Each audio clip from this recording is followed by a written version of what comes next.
what he says about that. You know, he's got the one, I am me, I am free, where he's buck naked on the cover of his book, and, you know, love conquers all. Listen, I think people have to get mad enough and realize what's going on and then use that anger in a positive direction, you know, direct it positively and turn that anger into something positive. Go ahead.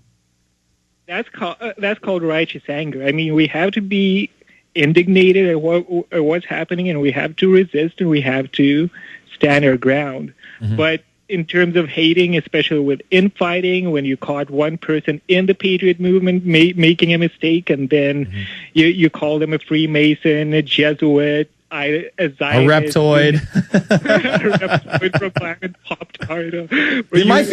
My favorite arguments on that are the ones that, like, you know, it's like a little bit of a pixelated video, and then all of a sudden, like, something pops up on someone's head because of bad compression. It's like, there it is. His eyeball. Didn't you see it? He was morphing right, that slimy lizard bastard. I thank you for the call, Artem. All right, let's jump to Jerry in California. Jerry, you're on the line. Yes, sir. Yeah, I'm here. Yep. Hey, did you see that video on the Muslim population growing throughout the world? No, I have not seen it yet. Okay, they go on to say that in order to maintain a population, just maintain it, not grow, you need a population of 2.11. And then, like we're in the United States right now, we're at 1.6. And then they go on. This video is pretty good. It's done, but it's on YouTube anyway. I could send it to you. I think I did. But is it about population sustainability? Is it that sort of video? Yeah. Okay. That's the one. Okay. You seen that one? No, I haven't seen that. I don't think that particular one. I've seen different videos on population sustainability, but to be honest, I didn't really go through my MySpace as much as I wanted to. I got like 70 emails today. I went through about 35 of them on top of my Facebook I conquered, but I got an exceptional amount in the last couple of days for some reason. Go ahead. The part I kind of was fascinating out. The local population, I don't care if it's Hispanic or if it's Jews that live in the United States, their growth rate is, you know, they're only having 1.2 or 6 children. Okay. But the Muslims are having 8 children, and they went on to show that 20 years ago, I guess it was, whatever the number was, they had 100,000. Now they have 8 million. Well, you know what? On top of that, you know, if you're a devout Muslim, you don't believe in birth control. You know, it's just like, you know, if you were a devout Catholic and you don't believe in birth control, that's why. I mean, I look at my mom's family on her side, and, you know, they're Catholic Italians, and I've got 7 aunts and uncles. You know, I mean, that a family of 8's not that big a deal on that. You know, I look at the other side of my family, I got 1 aunt. You know, and they weren't quite as religious, I guess. But I think religion plays a huge role in that, and, you know, they're encouraged to have these large families. I guess we just can't kill them quick enough, according to the U.S. military. We can't carpet bomb them enough to stop the population explosion. Can I bring up one more topic? Sure. Or do you have too many? No, I got you. Okay. Let's hear it. Okay. I was listening to Coast, and they were talking about the songs they've been using for Wake Up for the space shuttle and for space station, and they were saying they were songs that were right out of Star Wars and you know, the other programs. Okay. And then they went on to talk about the planet, the one they all want to go to, you know, Mars. Sure. How they sent up this their probe, and how they got the sample of gases 1,000 degrees in an oven, and they got the gas from it, and so they're killing Martian life. Now, they're not telling us how they're doing. They're getting samples.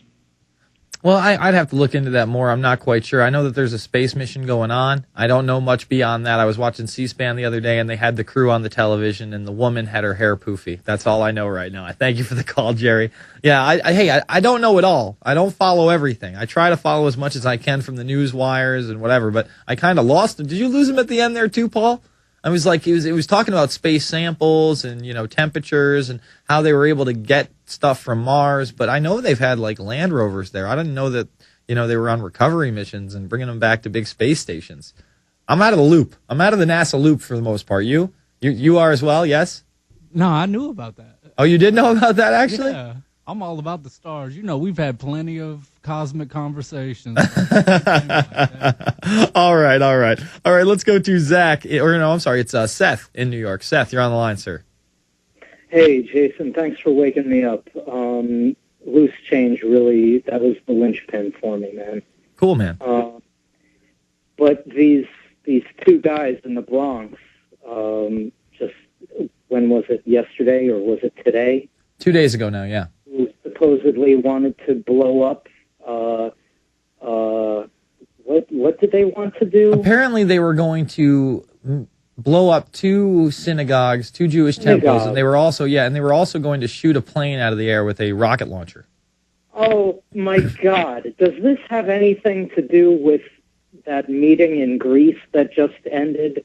You know, I don't know if it necessarily has anything to do with that. I can tell you this. They admit in the New York Times article or Daily News article, they had no connections to any other terrorist organizations, groups, or cells. So the 4 guys were, the only guys who were in on this plot.